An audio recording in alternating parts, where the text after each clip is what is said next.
금요일 밤 숨막히게 사람들이 붐비는 강남역 거리를 피해서 푹신한 이불을 덮고 넷플릭스를 보는 것을 선택하셨나요? 만약 그렇다면 정말 축하합니다. 당신은 우울증에 걸린 것도 아니고 대인 기피증도 아닙니다. 당신은 그저 상위 1%의 엘리트 두뇌를 소유하고 있을 뿐입니다. 대한민국이라는 사회는 유독 밖으로 나가서 사람을 만나야만 정상이라고 강요합니다. 퇴근 후 피곤한 몸을 이끌고 회식에 참석해서 억지로 눈치를 봐야 하고 주말이면 어떻게든 약속을 잡아 인싸처럼 보여야 한다는 압박감에 시달리죠. 그저 내 방이 가장 편안해서 집에 있는 것뿐인데 사람들은 툭하면 너 그러다 외톨이 된다. 사회성 제로 아니냐. 라며 깎아내리기 바쁩니다. 그런 무례한 간섭을 자꾸 듣다 보면 나 진짜 어딘가 고장 난 건가 라며 스스로를 의심하게 됩니다. 하지만 안심하세요. 당신은 지극히 정상이며 오히려 남들보다 훨씬 우수한 뇌를 가지고 있습니다. 프랑스의 위대한 철학자 파스칼은 이렇게 말했습니다.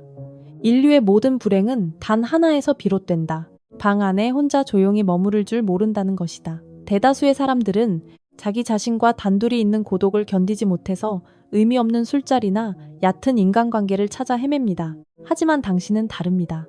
오늘 이 영상에서는 당신의 뇌가 왜 그토록 집을 사랑하는지 뇌과학과 심리학의 관점에서 아주 명쾌하게 증명해 드리겠습니다. 끝까지 들으시면 억울했던 자책감은 완전히 사라질 것입니다. 그리고 집에서 보낸 그 고요한 시간들이 당신 인생 최고의 투자였다는 사실을 확신하게 될 것입니다. 외출하고 집에 돌아왔을 때 에너지가 충전되나요? 아니면 완전히 방전되나요? 만약 후자라면 그것은 당신의 성격 탓이 아닙니다. 뇌가 물리적으로 남들과 전혀 다르게 설계되어 있기 때문입니다. 세상은 집에만 있는 사람을 보고 사회성을 피한다고 쉽게 판단하지만 과학의 시선은 다릅니다. 사람의 뇌의 깊숙한 곳에는 편도체라는 작은 기관이 있습니다. 주변 환경의 위협이나 변화를 감지하는 일종의 초정밀 경보 시스템입니다. 누군가의 미세한 표정 변화나 미묘하게 달라진 목소리, 톤 그리고 방 안의 어색한 공기까지 편도체는 이 모든 신호를 0.3초도 안 돼서 잡아냅니다. 심리학자 일레인 아론 박사가 명명한 매우 예민한 사람, 즉 HSP 성향이 바로 이것입니다. 놀랍게도 지능이 높은 사람일수록 이 HSP 성향을 동반할 확률이 높습니다. 다른 사람의 편도체는 별일 아니라고 둔감하게 넘기는 소음도 당신의 편도체는 즉각 경계태세를 발동시키는 것입니다.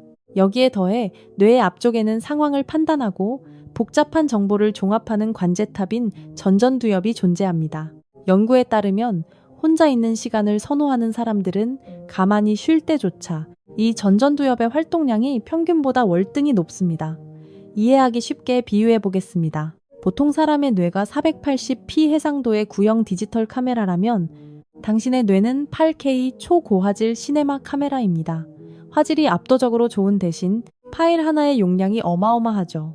시끄러운 모임에 가면 당신의 뇌는 사람들의 가식적인 웃음, 비꼬는 듯한 말투, 겹치는 소음과 조명까지 전부 압축 없는 8K 원본 파일로 뇌 속에 녹화합니다. 다른 사람들은 흐릿하게 대충 찍고 넘기는데 당신 혼자서만 모든 디테일을 초고화질로 담아내고 있는 것입니다. 그러니 저장 공간이 순식간에 가득 차고 사회적 배터리가 초고속으로 방전되는 것은 너무나 당연한 생리적 현상입니다. 당신이 내성적이거나 소극적이어서가 아닙니다. 뇌가 처리하는 데이터의 해상도 자체가 완전히 다르기 때문입니다. 이런 고해상도 뇌를 가진 사람들에게는 공통적인 특성이 있습니다. 의미 없는 대화를 견디는 힘이 극도로 약하다는 것입니다. 심리학에서는 이를 진정성의 위기라고 부릅니다. 억지로 직장 상사의 기분을 맞춰야 하는 피곤한 회식 자리나 서로 가식적인 미소만 주고받는 소개팅은 당신의 똑똑한 뇌에 아무런 영양가도 없는 정크푸드와 같습니다. 지능이 높은 뇌는 피상적인 잡담보다 깊고 의미 있는 연결을 갈망합니다. 진심이 오가지 않는 대화는 먹어도 허기만 지는 해로운 음식일 뿐입니다. 게다가 식당의 그릇 부딪히는 소리와 사람들의 시끄러운 웃음소리가 뒤섞인 환경은 뇌의 인지적 부하를 극도로 높입니다. 뇌가 동시에 처리할 수 있는 정보의 양에는 한계가 있는데 당신의 뇌는 남들보다 훨씬 많은 정보를 한꺼번에 수집하다 보니 그 한계에 더 빨리 도달하는 것입니다. 밖에서는 정신의학자 칼 융이 말한 페르소나, 즉 사회적 가면을 억지로 쓰고 버텨야 합니다. 하지만 집이라는 공간은 전혀 다릅니다. 집은 당신이 그 무겁고 답답한 사회적 가면을 완전히 벗어던질 수 있는 유일한 안식처입니다. 억지로 입꼬리를 올릴 필요도 없고 관심 없는 이야기에 영혼 없이 호응할 필요도 없습니다. 뇌의 인지적 부하가 0으로 떨어지는 이 완벽한 통제 구역에서 당신의 뇌는 스스로를 보호하고 마침내 진정한 평화와 마주하게 되는 것입니다. 모임에서 일찍 빠져나오고 싶은 것은 사회성 부족이 아니라 깊이 있는 연결에 대한 당신의 기준이 남들보다 훨씬 높기 때문입니다. 밖에서 보면 당신은 그저 집에서 빈둥거리는 사람처럼 보일지도 모릅니다. 하지만 실제로 그 안에서 무슨 일이 벌어지고 있는지는 아무도 모릅니다. 당신의 뇌는 집이라는 공간을 완벽한 창조적 작업실로 사용하고 있습니다. 심리학자 미하이 칙센트미하이는 이런 고도의 집중 상태를 플로우, 즉 몰입이라고 불렀습니다. 시간 감각이 완전히 사라지고 자의식마저 녹아내리며 오직 지금 하는 일 자체에 완벽하게 빠져드는 마법 같은 상태입니다. 이 플로우 상태에 진입하려면 한 가지 절대적인 조건이 필요합니다. 그것은 바로 누구에게도 방해받지 않는 고요한 환경입니다. 3분마다 누군가 말을 걸거나 스마트폰이 울려대는 시끄러운 곳에서는 절대 도달할 수 없는 뇌의 최고 경지입니다. 당신이 집에서 몇 시간이고 무언가에 푹 빠져 있을 수 있다는 것은 뇌가 스스로 플로우에 진입할 수 있는 최적의 조건을 만들어내고 있다는 뜻입니다. 역사적으로 위대한 업적을 남긴 천재들이 하나같이 깊은 고독의 시간을 필요로 했던 이유가 바로 여기에 있습니다. 아이작 뉴턴은 흑사병으로 인해 집에 격리되어 있던 그 고독한 시간 동안 만유인력의 법칙을 발견했습니다. 마이크로소프트의 창업자 빌 게이츠 역시 1년에 2번씩 외부와의 모든 연락을 끊고 외딴 통나무집에 스스로를 가두는 생각주간을 가졌습니다. 그들은 사람들을 피해 도망친 것이 아닙니다. 세상의 소음을 차단하고 자신만의 위대함을 잉태하기 위해 자발적으로 고립을 선택한 것입니다. 당신이 주말 내내 집 밖을 나가지 않는 것도 결코 현실 도피가 아닙니다. 그것은 고립이 아니라 몰입의 터전을 견고하게 구축하고 있는 가장 지적이고 생산적인 행위입니다. 진화심리학자 사토시 가나자와의 대규모 연구에서 아주 놀라운 패턴이 발견되었습니다. 보통 사람들은 사회적 교류가 많을수록 행복감이 올라갑니다. 친구를 자주 만나고 모임에 나가고 사람들과 어울릴수록 삶의 만족도가 높아지는 것입니다. 하지만 지능이 높은 엘리트 그룹에서는 이 공식이 완전히 뒤집혔습니다. 지능이 높은 사람들은 사교 활동이 잦을수록 오히려 삶의 만족도가 떨어졌고 혼자만의 시간이 충분할 때 가장 높은 행복감을 보고했습니다. 왜 이런 결과가 나왔을까요? 연구팀은 이것을 사바나 행복 이론으로 설명합니다.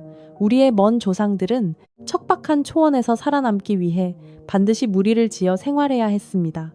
생존을 위해 집단은 필수적이었습니다. 하지만 지능이 높은 사람들은 진화론적으로 일종의 우월한 돌연변이와 같습니다. 그들의 뇌는 복잡한 지식을 습득하고 계획을 세우며 어려운 문제를 무리의 도움 없이도 스스로 해결할 만큼 강력하게 진화한 것입니다.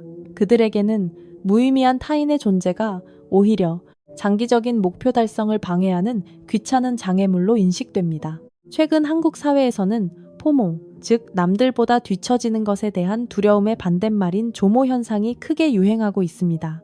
억지로 무리에 끼지 않고 자발적으로 잊히는 즐거움을 선택하는 트렌드입니다. 남들이 주말마다 핫플레이스에서 인증 사진을 남기느라 에너지를 낭비할 때 당신은 집에서 혼자만의 충만한 시간을 보내며 완벽한 조모의 기쁨을 누립니다.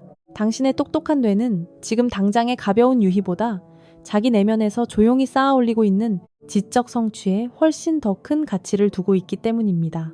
당신에게 바깥의 시끄러운 자극이 필요하지 않은 진짜 이유는 이미 내면의 세계가 그 누구보다 눈부시게 풍요롭기 때문입니다. 그렇다면 현실적으로 이 혹독한 세상과 완전히 단절하고 살 수만은 없습니다. 출근도 해야 하고 피할 수 없는 가족 모임도 있습니다. 지능이 높고 예민한 당신의 8K 해상도 뇌를 지키기 위한 5가지 생존 전략을 알려드리겠습니다. 첫 번째, 외출 전 에너지 예산을 철저히 기획하세요.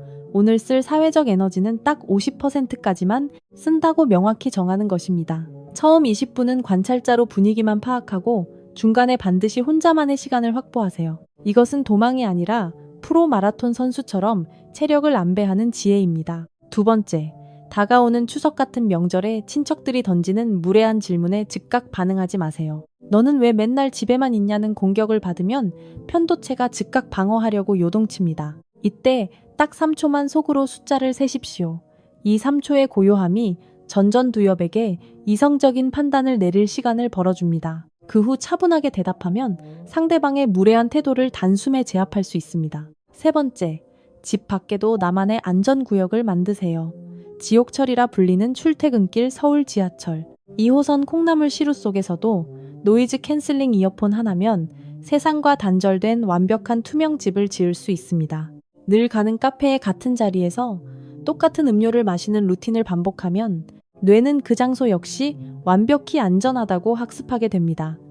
네 번째, 귀가 후 완벽한 어둠의 회복 시스템을 가동하세요. 사람을 만나고 집에 오자마자 스마트폰을 보는 것은 지친 뇌에 쓰레기 데이터를 들이붓는 것과 같습니다. 현관문을 열자마자 조명을 최대한 낮추고 딱 5분 동안 아무 소리도 없는 침묵 속에 머무르십시오. 시각과 청각의 자극을 완전히 차단하는 순간 스트레스 호르몬인 코르티솔 수치가 마법처럼 뚝 떨어집니다. 다섯 번째, 관계의 숫자가 아니라 밀도를 기준으로 인간관계를 과감히 재편하세요. 당신은 사람을 싫어하는 것이 아니라 껍데기뿐인 가짜 관계를 혐오할 뿐입니다. 만났을 때 내 영혼이 충전되는 진짜 인연 두세 명이면 인생은 충분합니다. 에너지를 갉아먹는 인맥을 잘라내는 것은 이기적인 것이 아니라 당신의 훌륭한 뇌가 건강하게 숨쉬기 위한 필수 방어 기제입니다.